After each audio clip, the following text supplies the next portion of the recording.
말씀은 창세기 30장 28절에서 30절까지 보시겠습니다. 창세기 30장 28절에서 30절이고요. 구약성서 44페이지에 있습니다. 또 이르되 내 품삯을 정하라. 내가 그것을 주리라. He added, Name your wages and I will pay them. 야곱이 그에게 이르되 내가 어떻게 외삼촌을 섬겼는지 어떻게 외삼촌의 가축을 찾는지 외삼촌이 아시나이다. Jacob said to him, You know how I have worked for you and how your livestock has fared under my care. 내가 오기 전에는 외삼촌의 소유가 적더니 번성하여 때를 이루었으니 내 발이 이르는 곳마다 여호와께서 외삼촌에게 복을 주셨나이다. 그러나 나는 언제나 내 집을 세우리이까.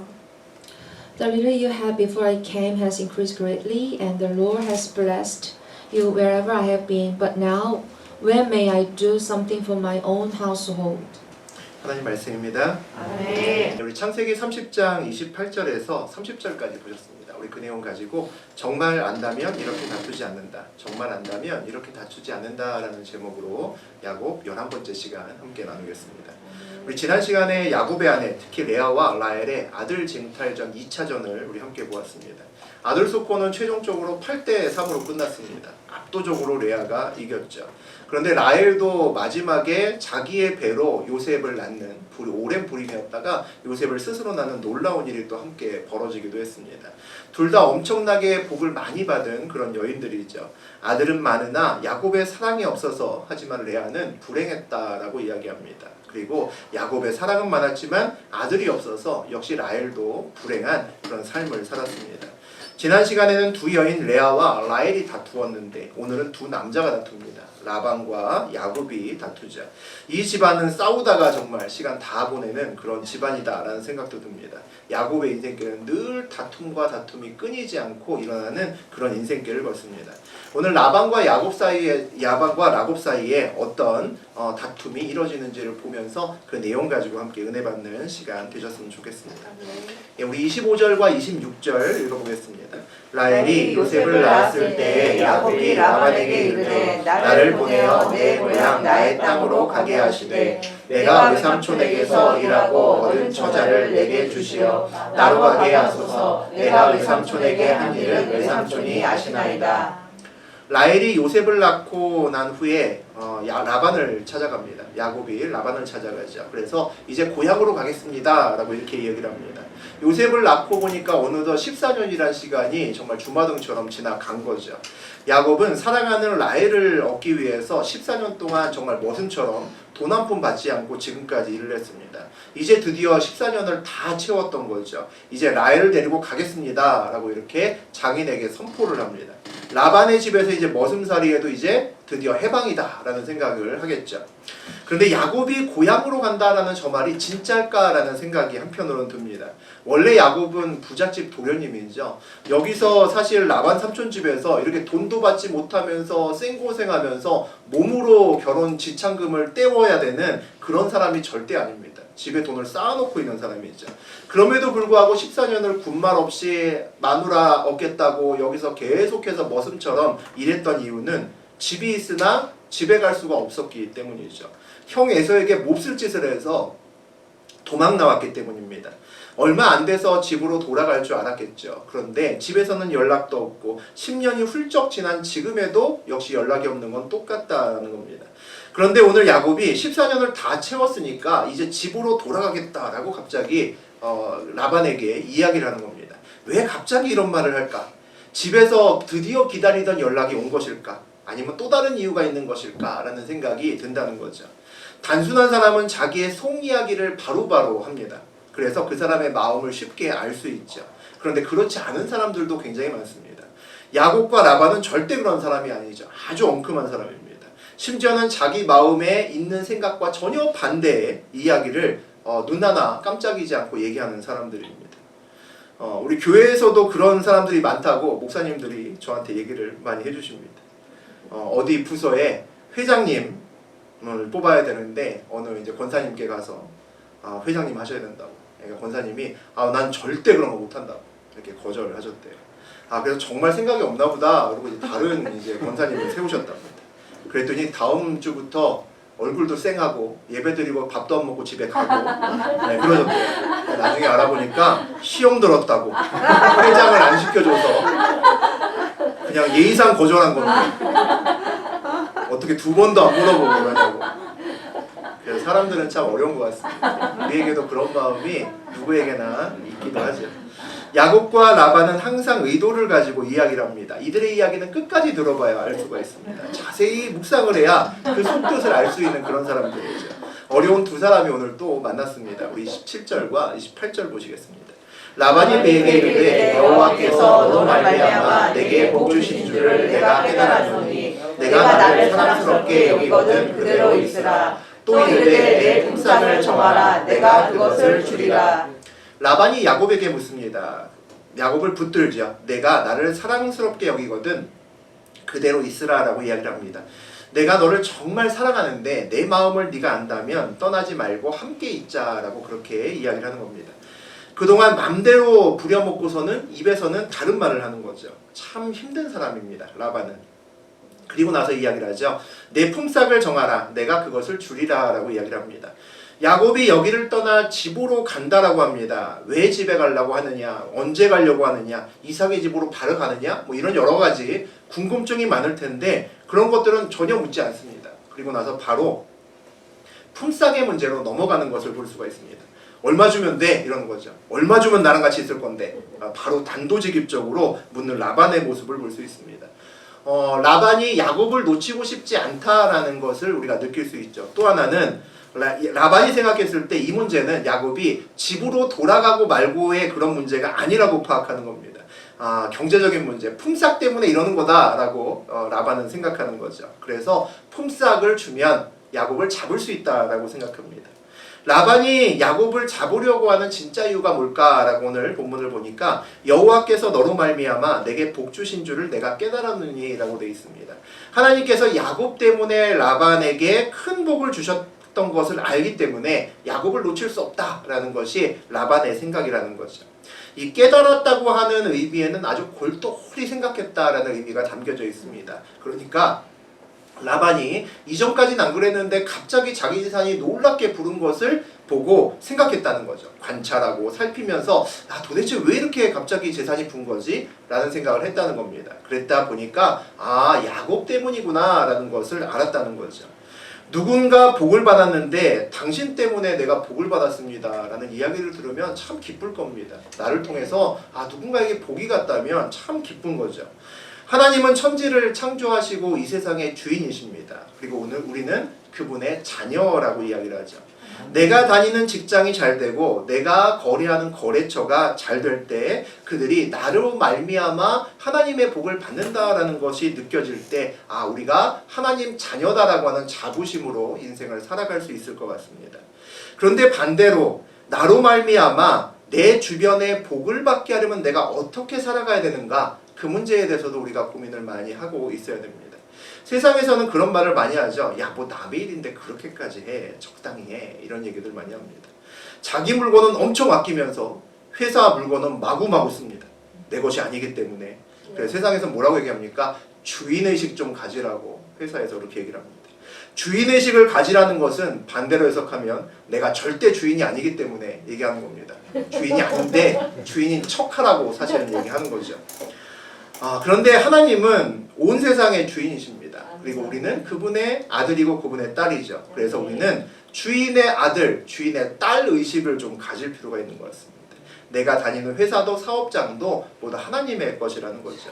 회사에서도 주인 아들같이 일하고 주인 딸처럼 그렇게 모든 것을 사용할 줄 알아야겠습니다. 누가 보지 않아도 거룩하고 정직하고 신실하게 살려고 애를 써야 된다는 거죠. 하나님의 사람이라면 우리가 세상에서 일할 때 사람들이 우리 보고 너는 진짜 주인 아들 같아. 사장이 네 아버지냐? 이렇게 얘기할 정도로 그렇게 일을 신실하게 하는 우리가 되어야 됩니다. 그 회사가 나로 말미암아 잘 돼야 되기 때문이죠. 우리가 주님을 믿고 그렇게 우리가 세상에서 일을 할 때 주님께서 내가 있는 곳도 복 주시고 나의 길도 열어주신다라고 저는 생각합니다. 우리는 야곱이 라반의 집에서 일을 하는 동안 라반이 경제적으로 크게 놀랍도록 부자가 되었다라는 것을 오늘 읽고 있습니다. 그럼에도 야곱에게는 제대로 품삯을 주지 않는다라는 것도 또 알고 있죠. 참 미기적이고 돈만 하는 그런 라반이다라는 생각이 듭니다. 그런데 우리 세상에는 은근히 이런 사람도 많고 또 이런 비슷한 좀 어리석은 회사도 굉장히 많습니다. 대기업보다는 중소기업이 특히 제 개인적으로는 많은 것 같습니다. 직원을 뽑습니다. 일단 한번 뽑고 나면 그 직원들의 월급을 잘 올려주지 않습니다. 되게 작은 회사들이 주로 많이 그래요. 그리고 외부에서 필요한 사람을 뽑을 때 오히려 내부 사람보다 돈을 더 주면서 그 사람을 스카우트합니다. 그런데 가만 보면 뽑아서 들어온 사람이 안에 있는 사람보다 그렇게 뭐 똑똑하거나 특별하게 탁월하지도 않습니다. 그런데도 그렇게 뽑아요. 그리고 그 사람 때문에 결국 월급의 형평성에 이제 문제가 생겨버립니다. 그래서 작은 회사는 그 사장이 내가 몰래 이렇게 하면 아무도 이걸 모를 거다라고 생각합니다. 근데 그렇지 않죠. 비밀은 없고 결국 회사에 그런 소문도 퍼지고 결국은 알게 됩니다. 그러면 그동안 고생했던 직원들이 회사에 대한 신뢰가 깨집니다. 결국 부당한 처우 때문에 이 회사는 아닌 것 같다 라고 생각해서 이제 나가기 시작하죠. 신뢰가 깨져서 다음에 부랴부랴 야 월급 더 줄게 라고 사장이 잡아도 이미 마음이 떴기 때문에 잠시는 더 있을지 모르겠지만 다른 직장 구해서 대부분은 갑니다. 회사에서 일이 손이 잡힐 정도가 되려면 보통 한 1년 정도가 지나가야 됩니다. 그래야 회사에서는 정말 월급값 하는 그런 직원들을 데리고 같이 일을 할 수가 있는 거죠. 입사 후에 사실 6개월 정도는 훈련받고 그 회사 적응하는데 바쁘기 때문입니다. 그런데 이제 쓸만하고 회사에서 본격적으로 함께 합심해서 일을 해야 될 사람들이 그 시점에서 다른 회사로 가버리는 이런 일이 발생한다는 거죠. 그리고 그 나간 사람들 때문에 또 월급 더 주고 다른 비슷한 사람을 또 채용해서 앉힙니다. 악순환이죠. 이렇게 경영하면 회사가 크지 않습니다. 돈은 돈대로 쓰고 사람은 잃는다는 거죠. 소탐대실입니다. 보통 내가 다니는 회사의 직원이 자주 바뀐다 라는 생각이 들으면 이런 회사일 가능성이 높습니다. 오래 다니는 직원이 몇 명 되지 않는다라면 이런 회사일 가능성이 높다는 거죠. 좋은 회사와 나쁜 회사를 구분할 수 있는 그런 방법 중에 하나입니다. 오늘 라반도 그런 기업체 사장이라고 보시면 되는 거죠. 우리 29절과 30절 보시겠습니다. 야곱이 그에게 이르되 내가 어떻게 외삼촌을 섬겼는지 어떻게 외삼촌의 가축을 쳤는지 외삼촌이 아시나이다. 내가 오기 전에는 외삼촌의 소리가 적더니 번성하여 때를 이루었으니 내 발이 이르는 곳마다 여호와께서 외삼촌에게 복을 주셨나이다. 그러나 나는 언제나 내 집을 세우리까. 시간이 돼서 고향으로 가겠다는 야곱이 대놓고 라반에게 불평을 합니다. 불평이 본물처럼 터져갖고 계속 자기 이야기를 하는 거죠. 무슨 생각이 드십니까? 라반이 정확하게 야곱을 꿰뚫어봤다는 겁니다. 시작은 야곱이 집을 떠나 고향으로 가는 이야기로부터 출발했는데 어느새 본격적인 품삯 이야기를 지금 나누고 있습니다. 애초에 야곱은 하란을 떠나서 집으로 갈 생각이 없었다는 거죠. 이제 FA가 되었다는 겁니다. 이제 돈을 다 지불했다는 거죠. 연봉 협상과 재계약을 할 시점이 됐습니다. 그러니까 유리한 고지를 점령해야겠다고 생각하는 겁니다. 그래서 나 회사 나갑니다. 나 갈 데 많아요. 이렇게 얘기하고 있는 것이 지금 야곱이라는 거죠. 내가 어떻게 외삼촌을 섬겼는지 어떻게 외삼촌의 가축을 쳤는지 외삼촌이 아시나이다. 내가 그동안 얼마나 회사를 위해서 열심히 일했는지 사장님이 아시잖아요. 그런 얘기를 지금 하고 있습니다. 아마 라헬을 사랑했던 야곱이 7년을 며칠처럼 일했죠. 그러니까 아마 전심으로 정말 일을 했을 겁니다. 내가 오기 전에는 외삼촌의 소유가 적으니 번성하여 때를 이루었더니 그렇게 많이 야곱이 일을 했다는 거죠. 10여 년 전에 야곱이 처음 왔을 때는 이 정도까지 부자가 아니었다는 겁니다. 그런데 야곱 때문에 자기 때문에 자기가 열심히 해서 당신의 회사가 이렇게 커졌다라고 이야기를 하고 있습니다. 그런데 야곱은 아직 가난하다는 거죠. 이게 문제라는 겁니다. 그러니까 나도 이제 내 재산을 좀 불리면서 나도 좀 같이 살아야겠다라고 얘기를 합니다. 야곱이 고향을 떠나서 하란으로 쫓겨올 때 하나님은 그 중간에 야곱을 만나셔서 야곱에게 축복을 해주셨습니다. 그게 창세기 28장 15절 내용이죠. 우리 함께 읽어보겠습니다. 내가 너와 함께 있어 내가 어디로 가든지 너를 지키며 너를 이끌어 이 땅으로 돌아오게 하리라. 내가 내게 허락한 것을 다 이루기까지 너를 떠나지 아니하리라 하신지라. 이렇게 약속하셨습니다. 네가 어디를 가든지 네 발로 어디를 가든지 내가 그곳에서 너를 지키고 복 줄 거야. 이런 축복의 말씀을 하나님께서 야곱에게 주셨다는 거죠. 내 발이 이르는 곳마다. 그런데 오늘 30절에서 내 발이 이르는 곳마다 여호와께서 외삼촌에게 복을 주셨나이다 라고 이렇게 이야기를 합니다. 야곱이 고백한다는 거죠. 야곱이 가는 곳마다 복을 주셨다라고 하는 그 약속을 받았는데 그 약속이 지금 이루어지고 있다. 야곱이 복을 보고 있다라는 것을 말하고 있습니다. 그런데 재미있는 것은 야곱의 발이 이르는 곳마다 야곱이 복을 받는 것이 아니라 야곱의 발이 이르는 곳마다 하나님이 외삼촌에게 복을 주셨다라는 그런 고백을 합니다. 이게 문제라는 거죠. 우리가 야곱이어도 화가 날 것 같습니다. 내가 일하는 곳마다 손대는 곳마다 정말 돈이 뻥뻥 터지는 거죠. 그런데 그 돈이 나한테 오는 것이 아니라 다른 사람에게 갑니다. 이게 진정한 복의 통로일까요? 그건 아니죠. 복이 아예 나를 지나가지 않는 겁니다. 내 옆으로 스쳐 지나가고 나를 외면하고 지나가는데 복의 통로가 아닌 거죠. 복의 통로가 되는 삶이라는 것은 나도 복을 받고 또 나로 인해서 내 주변도 복을 받아서 함께 박수치면서 주님을 찬양할 수 있을 때 우리가 복의 통로라고 얘기할 수 있습니다. 그런데 야곱의 삶은 지금 분명 그런 삶은 아닙니다. 야곱이 그렇게 복을 쫓아서 네 복 내 복 가리지 않고 다 내 복을 만들기 위해서 수단 방법 가리지 않고 지금까지 살아왔습니다. 그런데 그 복의 열매가 정작 어이없게도 지금 라반에게 남에게 열리고 있는 거죠. 야곱이 얼마나 허탈할까요? 그 욕심 많은 야곱이 라반의 그 양떼와 염소떼를 매일 보면서 무슨 생각을 할까요? 저거 다 내 건데 이런 생각하겠죠. 그런 생각하고 있을 겁니다. 그래서 이제 외삼촌의 일 그만하고 나 스스로 일해서 내 양떼, 내 염소떼를 가져야겠다라고 이야기를 하는 겁니다. 야곱이 라반의 그 재산이 짧은 시간 내에 엄청나게 그렇게 불어서 큰 부자가 되는 것을 보고 야곱이 무슨 생각을 했을까요? 하나님이 복을 주시면 이렇게 되는 거구나 라는 그런 생각을 할 수 있었을 것 같습니다. 하나님이 도우시면 이렇게 쉽게 큰 재산을 가질 수도 있구나 그런 생각을 할 수 있었겠죠. 복을 받는 시간도 우리에게 있는데 복을 훈련하는 시간도 우리에게 있습니다. 훈련하는 시간은 복을 보지만 만지지만 내 것이 되지 않는 시간인 것 같습니다. 그 시간에 보이는 복은 무진장 많은데 나에게 복이 쌓이지 않는 그런 시간이 있습니다. 복 구경만 정말 원 없이 할 수 있는 그런 시간이 있기도 합니다. 저도 그런 시간이 있었습니다. 그 시간에는 남에게 쌓이는 그 복을 보면서 부러워하고 질투하고 속상해하면서 지나가야 되는 그런 시간이 아닙니다. 복은 다른 데 있는 것이 아니라 하나님께 있구나. 복을 우리가 관찰하고 공부하는 시간이라는 거죠. 복을 받기 위해서는 세상이 아니라 하나님 편에만 제대로 서 있으면 복을 받겠구나. 그거 느끼면 되는 시간입니다. 우리 31절과 32절 보시겠습니다. 라반이 이르되 내가 무엇으로 내게 주랴. 야곱이 이르되 외삼촌께서 내게 아무것도 주시지 않아도 나를 위하여 이 일을 행하시면 내가 다시 외삼촌의 양떼를 먹이고 지키리이다. 오늘 내가 외삼촌의 양떼에 두루 다니며 그 양 중에 아롱진 것과 점 있는 것과 검은 것을 가려내며 또 염소 중에 점 있는 것과 아롱진 것을 가려내리니 이 같은 것이 내 품삯이 되리이다. 라반이 또다시 묻습니다. 내가 월급을 얼마나 주면 되니? 또 물어봅니다. 오늘 야곱과 라반의 이야기의 주제는 야곱의 품삯인 것 같습니다.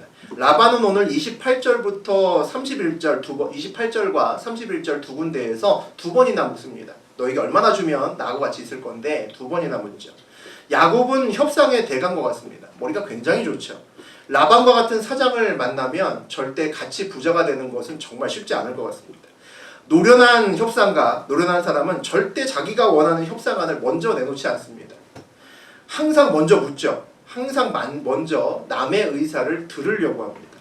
내가 연봉을 한 1,000만 원 정도 생각하고 있는데 상대편이 800을 이야기하면 더 협상해서 700으로 깎을 수도 있고 아니면 그 사람이 요구한 800을 주면서 엄청나게 생색을 낼 수도 있습니다.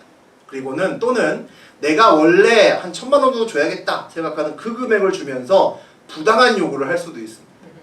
남의 생각을 먼저 하는 것이 협상의 정석이라는 거죠. 그래서 오늘의 싸움을 보면 오늘도 야곱이 전혀 이길 수 없는 싸움을 하고 있구나를 볼 수 있습니다. 라반은 계속 묻고 야곱은 계속 대답을 하고 있기 때문입니다. 이미 아마 라반은 야곱이 한 달에 양 1마리와 염소 2마리 주세요. 뭐 이런 식의 대답을 하기를 기대했을 겁니다. 그런데 야곱이 오늘 이상한 제안을 합니다. 외삼촌의 양떼 중에서 점박이와 검은 것을 골라내고 또 염소 중에서 점박이를 골라내서 그것을 야곱의 품삯으로 삼겠다. 이런 얘기를 합니다. 분명히 이 거래는 라반에게 유리할 수밖에 없는 그런 유리할 수밖에 없는 그런 거래입니다.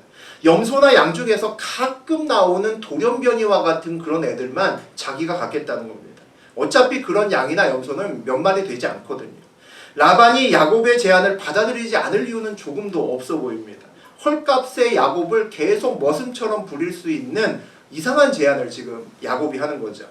우리 33절과 34절 보겠습니다.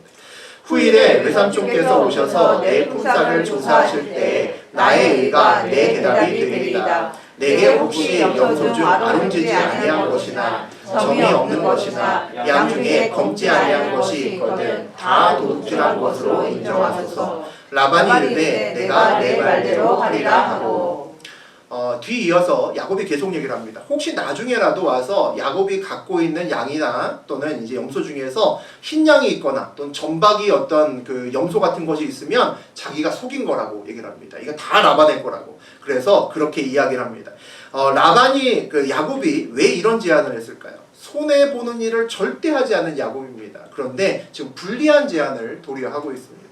자기가 가는 길에 무조건 하나님이 복 주시는 것을 확신해서 이런 희한한 제안을 했을까? 아닌 것 같은 거죠. 야곱이 보기에 야곱은 그냥 보기에도 너무 약하고 그런 월급을 지금 요구하고 있습니다. 공장에서 일하는데 공장에서 제품이 나오는데 남에게 팔지 못하는 잘못된 제품이 나오면 그거 자기한테 주면 된다고 얘기하는 겁니다. 그러면 그것만 가지고 자기는 월급 안 줘도 된다고 얘기하는 거죠. 어느 공장 주인이 마다할까요? 어차피 팔지도 못하고 처치곤란인데 그걸 월급으로 가져가겠다고 하는 거죠. 그런데 자기 때문에 외삼촌이 부자가 되었고 자기는 아주 가난하다고 거의 입에 거품 불면서 계속해서 불평을 쏟아냈던 야곱이 월급은 이상하게 조금밖에 요구하지 않으면서 그 이상으로 자기가 월급을 가지고 가면 진짜 내가 죽일 놈이라고, 내가 도둑놈이라고 막 이렇게 얘기를 합니다. 그리고 여태까지 야곱을 알지만 야곱이 의로움이 어디 있습니까? 근데 33절에서 이것이 내 의가 되리라 이렇게 얘기를 하는 겁니다. 아주 수상한 일이죠. 평소에 이익을 잘 따지지 않는 사람이라면 모를까 야곱에 비해서 의롭다는 얘기까지 나오면서 이렇게 이상한 짓을 합니다. 우리보다 야곱이 더 수상해서 못 견디는 사람이 하나 더 있죠. 라반일 겁니다. 분명히 내가 손해볼 게 조금도 없는데 왠지 불안한 겁니다. 왠지 사기당하는 것 같고 왠지 뭔가 있는 것 같은 거죠. 뭔가 뒤에 분명히 있을 것 같은 생각이 듭니다. 내가 내 말대로 하리라. 그래서 오늘 라반은 아주 짧게 단답형으로 이야기를 합니다.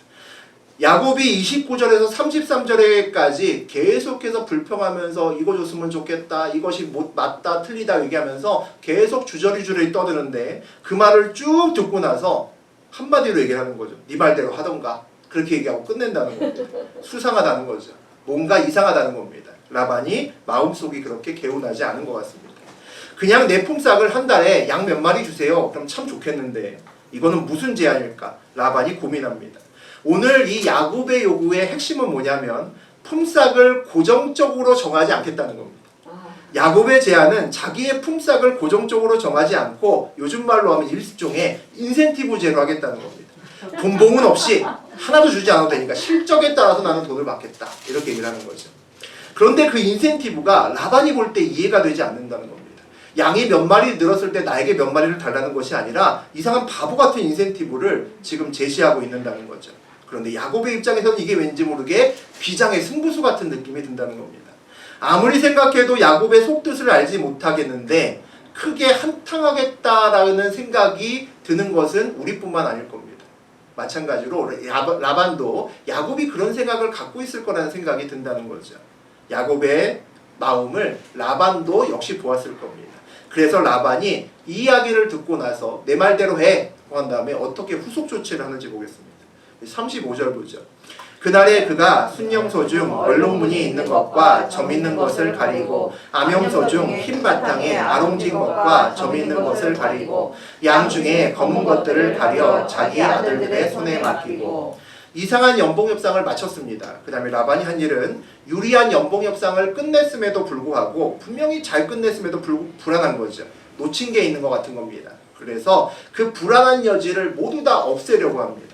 협상이 끝난 날 어떻게 일을 하냐면 자기 염소들에게 갑니다. 그래서 직접 보면서 얼룩무늬와 아롱진 것들을 골라냅니다. 그리고 양떼로 가서 자기 양떼로 가서 자기가 손수 검은 양들을 골라냅니다.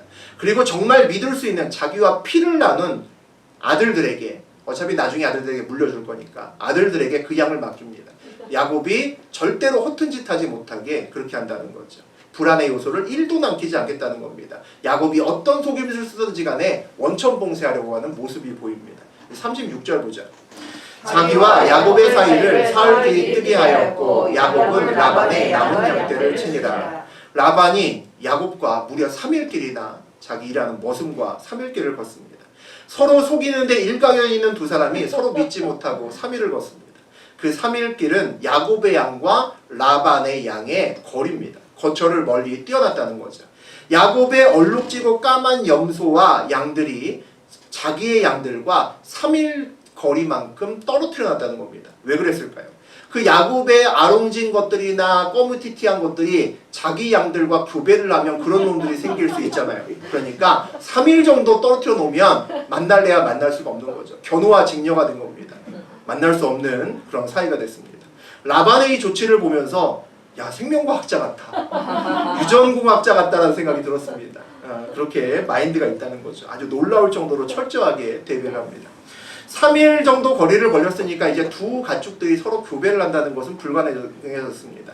그들이 사실 같이 섞여 있어도 돌연변이가 나올 확률은 그렇게 높지 않은데 이제 아롱이나 다롱이나 얼룩이나 또 까만 애들이 나올 가능성은 거의 제로에 가깝게 됐습니다. 그리고 야곱은 이제 라반의 남은 양떼를 쳤다라고 되어 있습니다. 이제 라반이 안심했겠죠. 이제 인간적인 불안 요소는 모두 다 제거했습니다. 이제 정말 쥐꼬리만한 월급으로 야곱을 계속 머슴처럼 앞으로도 부려먹을 수 있게 되었습니다. 아마도 라반은 야, 내가 앞으로 더 부자가 되겠구나 그렇게 생각했을 겁니다. 이번에도 당한 야곱은 정말 바보다 라고 생각이 들었을 겁니다. 그런데 사실 오늘 라반은 큰 실수를 하고 있는 것이었습니다. 라반은 오늘 자기가 크게 부자가 된 이유를 뭐라고 고백했냐면 하나님이 야곱 때문에 자기에게 복을 주셨다라고 오늘 앞에서 고백을 했습니다. 주인 되시는 하나님께서 주인의 아들 야곱을 사랑하셔서 그와 더불어 자기까지 함께 복을 받았다라는 이야기죠. 그러면 자기의 소유를 야곱의 소유와 구분하면 안 되는 거죠.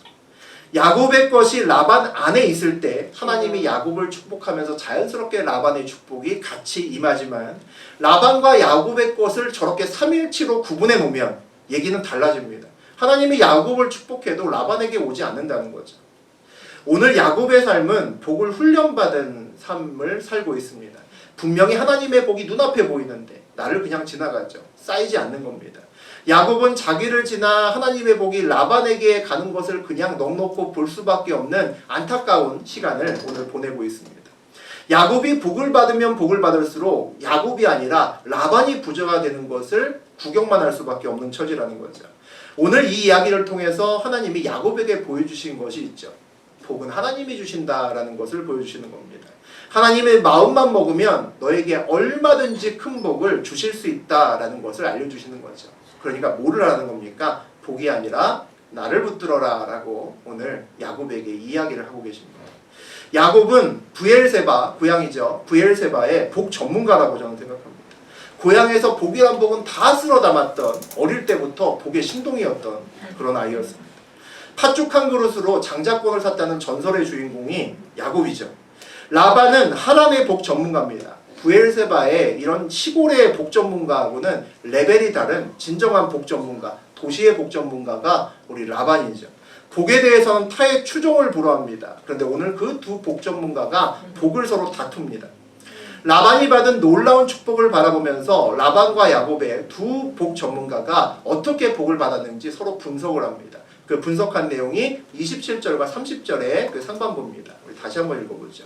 라반이 그에게 이르되 여호와께서 너로 말미암아 내게 복 주신 줄을 내가 깨달았노니 내 발이 이르는 곳마다 여호와께서 외삼촌에게 복을 주셨나이다. 라반도 하나님이 복을 주셨다라고 고백을 하고 야곱도 하나님이 주셨다라고 이야기를 합니다. 두 명의 복 전문가가 동일한 결과를 내놓았으니까 이 복은 분명히 하나님께 온 복이 맞다라는 거죠. 그런데 두 명의 복 전문가는 모두 하나님이 복을 주셨어 라고 이야기는 하는데 복을 하나님께 계속 구하는 것이 아니라 엉뚱하게 상대편에게 복을 구하고 있는 모습을 볼 수 있습니다. 머리를 굴려서 한 명은 자기의 복을 지키려 하고 더 풍성하게 하려고 하고 또 한 명은 그 복을 자기가 또 뺏으려고 노력을 하고 있다는 거죠. 하나님의 복이 근원이고 하나님이 복의 근원이시고 하나님께서 복을 주신다라는 것을 정말 알면 복을 사람과 다툴 필요는 없다는 거죠. 사람과 다투는 것이 아니라 하나님과 씨름해야 맞다는 겁니다. 우리가 원하는 모든 것들은 다 하나님께 있기 때문이죠. 알면서도 하나님과 씨름하지 않고 엉뚱한 곳에서 씨름하기 때문에 우리의 인생길이 더 힘든지도 모르겠습니다. 오늘 라반과 야곱처럼 입술로 고백하는 것만큼 하나님을 신뢰하지 못하기 때문에 우리의 인생길이 더 힘들어지는 것일지 모르겠습니다. 여전히 내 머리 믿고 사람에게 복을 구하고 엉뚱한 곳에서 지금도 다투고 있는 우리의 모습이 라반과 야곱의 모습은 아닌지 생각해 봐야 될지 모르겠습니다. 라반처럼 돌다리도 두드리면서 사람의 방법으로 정말 물 셀 틈 없이 불안 요소를 1도 남기지 않고 다 제거해도 하나님이 하시면 복이 새는 것을 막지 못합니다. 라반이 막는다고 더불어 야곱이 복을 받는 것을 막을 수도 없습니다. 라반이 막는다고 야곱이 복을 못 받는 것이 아니라는 거죠. 하나님이 야곱에게 복을 주시겠다고 이미 약속하셨는데 그 복을 누가 막을 수 있겠습니까? 우리는 하나님의 자녀입니다. 하나님의 아들과 딸, 주인의 아들과 딸로서 주인의 복을 받고 살아가는 그런 존재라는 거죠. 세상을 살아가면서 주인의 아들로, 주인의 딸로 살아가는 저하고 여러분 되셨으면 좋겠습니다. 주인의 아들이 직원들과 싸우고 그렇게 살아가면 되겠습니까? 복은 주인에게 구하고 아버지가 허락하신 복을 우리는 붙들며 그렇게 살아가면 됩니다. 그리고 세상을 향해서는 주인의 아들과 딸답게 살아가면서 우리를 통해서 우리 때문에 주변이 함께 복을 받는, 우리 때문에 주변이 함께 복을 받고 함께 걸어가는 그런 인생길 되시기를 주의 이름으로 축원드립니다. 아멘.